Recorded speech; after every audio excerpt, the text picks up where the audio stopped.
কোরআনী সমাজ কায়েম করার জন্য আমরা যে কর্মসূচি ঘোষণা করেছি, সেই কর্মসূচির আলোকে যদি পার্লামেন্টে আমরা কোরআনকে নিয়ে যেতে পারি, সংসদ ভবন থেকে যে আইন পাস হবে সেটা যদি কোরআনের ভিত্তিতে হয়ে যায়, তাহলে এই সমাজের পরিবর্তন হবে। এই সমাজে আর কোনো মাকে তার সন্তানকে স্কুলে পাঠিয়ে দিয়ে চিন্তাযুক্ত থাকতে হবে না। ইনশাআল্লাহ নির্বিঘ্নে নিরিবিলি সে বাসায় পৌঁছে যাবে। কোরআনের আলোকে যদি চরিত্র তৈরি করা যায়, তাহলে একটি সৎ নেতৃত্ব তৈরি হবে এবং সেই সৎ নেতৃত্বের মধ্য দিয়ে একটি সুন্দর বাংলাদেশ, একটি সুন্দর সোনার বাংলা আমরা এটা তৈরি করতে পারবো ইনশাআল্লাহ। রহমত, মাগফিরাত, নাজাতের একটি বার্তা নিয়ে রমজান মাস আমাদের মাসে এসেছিল। প্রতি বছরই আমাদের জীবনে এই মাসটা আসে এবং আমাদের কাছ থেকে বিদায় হয়ে যায়।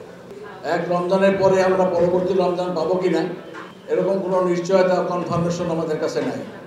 কাজেই রমজান যেটাই পাচ্ছি, যেদিনই পাচ্ছি, সেদিনই আমার গুনাহ মাফের একটি কার্যক্রম আমাদের হাতে থাকা উচিত এবং চেষ্টা করা উচিত। মাগফিরাতের দশকে আমরা এটা করতে পারবো কিনা সেটা আমাদের ইবাদত বন্দেগী, আমাদের কাজকর্ম, এটা দিয়ে আমাদের সিদ্ধান্ত নিতে হবে।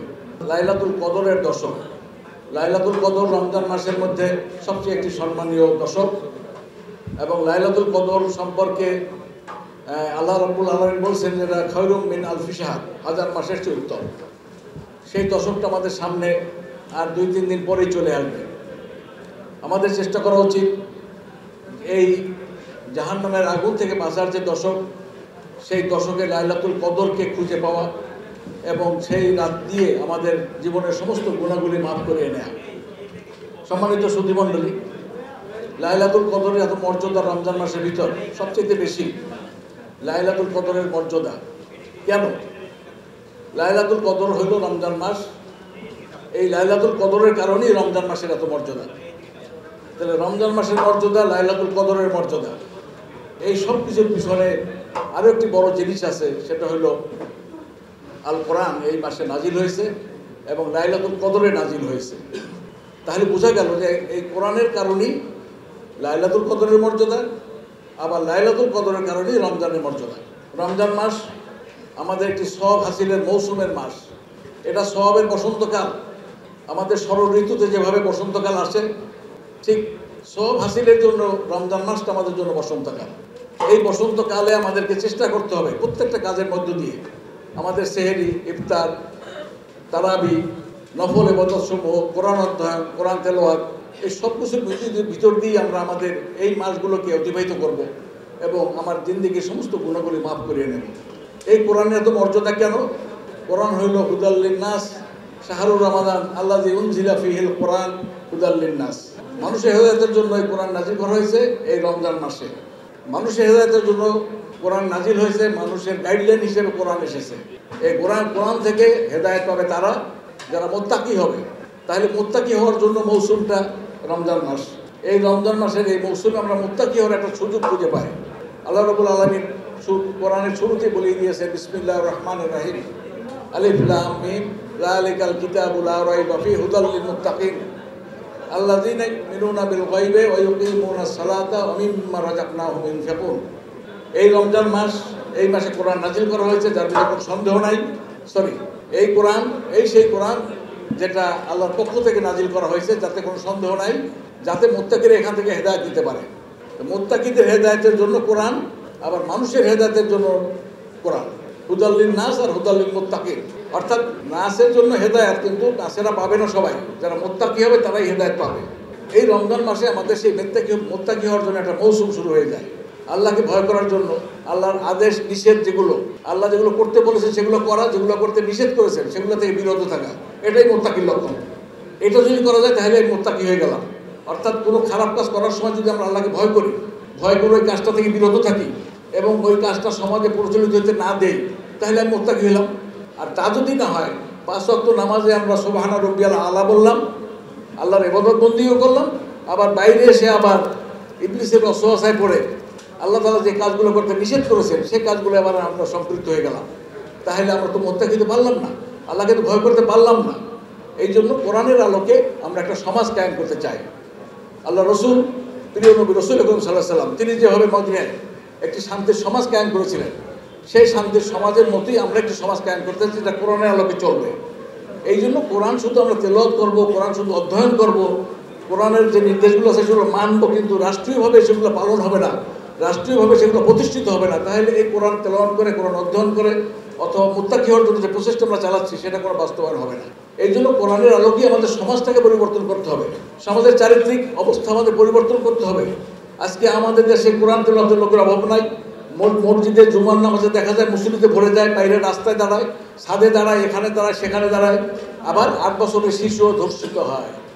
তাহলে এই এত সালাত, এত কিয়াম, এত নামাজ, এত রোজা, কিন্তু মানুষের চরিত্র তো পরিবর্তন হচ্ছে না। তাহলে কেন আমার 8 বছরের সন্তান ধর্ষিত হবে?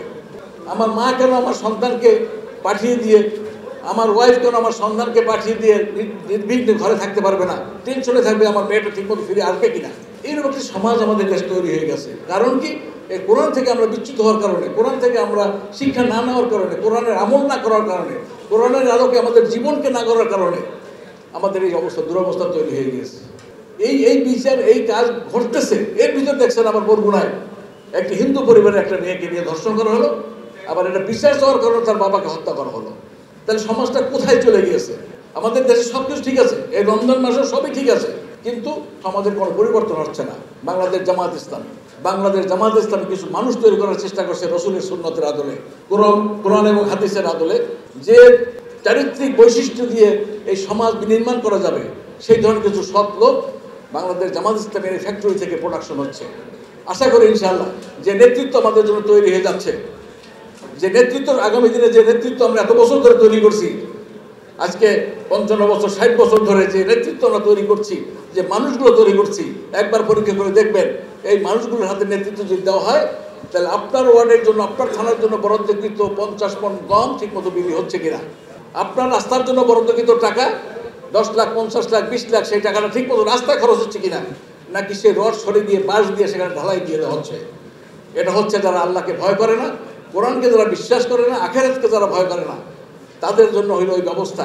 এই জন্য বাংলাদেশ জামাত ইসলামী এরকম সৎ লোক তৈরি করার জন্য চেষ্টা করছে। আগামী দিনে সেই নেতৃত্ব পূরণের একটা সুযোগ আসতেছে আপনাদের সামনে। ইউনিয়ন ওয়ার্ড কাউন্সিলের থেকে শুরু করে পার্লামেন্ট পর্যন্ত যে নেতৃত্বের পরিবর্তনের জন্য একটা আবহ তৈরি হয়ে যাচ্ছে। ইতিমধ্যেই যেভাবে আল্লাহ রসুলের সময় বিরোধিতা আসতেছিল, ঠিক একইভাবে জামাত ইসলামের সেই বিরোধিতা আসতেছে। সেই বিরোধিতার মোকাবেলায় আপনাদেরকে ঐক্যবদ্ধ থাকতে হবে এবং কোরআনী সমাজ কায়েম করার জন্য আমরা যে কর্মসূচি ঘোষণা করেছি, সেই কর্মসূচির আলোকে যদি পার্লামেন্টে আমরা কোরআনকে নিয়ে যেতে পারি, সংসদ ভবন থেকে যে আইন পাস হবে সেটা যদি কোরআনের ভিত্তিতে হয়ে যায়, তাহলে এই সমাজের পরিবর্তন হবে। এই সমাজে আর কোনো মাকে তার সন্তানকে স্কুলে পাঠিয়ে দিয়ে চিন্তাযুক্ত থাকতে হবে না। ইনশাআল্লাহ নির্বিঘ্নে নিরিবিলি সে বাসায় পৌঁছে যাবে। আমাদের ছাত্রদের, কিশোর ছাত্রদের, বাচ্চাদেরকে আজকে যে শিক্ষা দেওয়া হচ্ছে, 15 বছরে যে শিক্ষা দেওয়া হয়েছে, একটা লজ্জাস্কর শিক্ষা ব্যবস্থা তৈরি করা হয়েছিল, যেখানে শরীর থেকে শরীফা তৈরি হয়েছিল, শরীফা থেকে শরীফ তৈরি করার শিক্ষা দেওয়া হচ্ছিল। একটা বেহায়াপনা, লজ্জাহীনতা একটা শিক্ষা কার্যক্রম ওই ডাক্তার দীপুমণি আর ওই নুরুল ইসলাম নাহিদ এরা তৈরি করেছিল আমাদের এই সন্তানদেরকে পথভ্রষ্ট করার জন্য, চরিত্রকে ধ্বংস করে দেওয়ার জন্য। সেই জায়গা থেকে এই ছাত্র জনতার বিপ্লবের মধ্য দিয়ে, তাদের ত্যাগের বিনিময়ের মধ্য দিয়ে যে একটি রাষ্ট্র আজকে আমরা পেলাম, সেই রাষ্ট্রটাকে ধরে রাখতে হবে। সেই ধরে রাখার জন্য আমাদের কোরআনী সমাজ কায়েম করতে হবে, অর্থাৎ কোরআনের আলোকে আমাদের চরিত্র গঠন করতে হবে। এবং কোরআনের আলোকে যে চরিত্র তৈরি করা যায়, তাহলে একটি সৎ নেতৃত্ব তৈরি হবে এবং সেই সৎ নেতৃত্বের মধ্য দিয়ে একটি সুন্দর বাংলাদেশ, একটি সুন্দর সোনার বাংলা আমরা এটা তৈরি করতে পারবো ইনশাআল্লাহ। আল্লাহ তাআলা আমাদেরকে তৌফিক দান করুন। আপনারা একতাবদ্ধ থাকবেন এবং জামাত ইসলামের হাতকে শক্তিশালী করবেন, এই আহ্বান জানিয়ে আমি আমার কথা শেষ করছি। আমা তৌফিক ইল্লা বিল্লাহ। আসসালামু আলাইকুম রহমতুল্লাহ।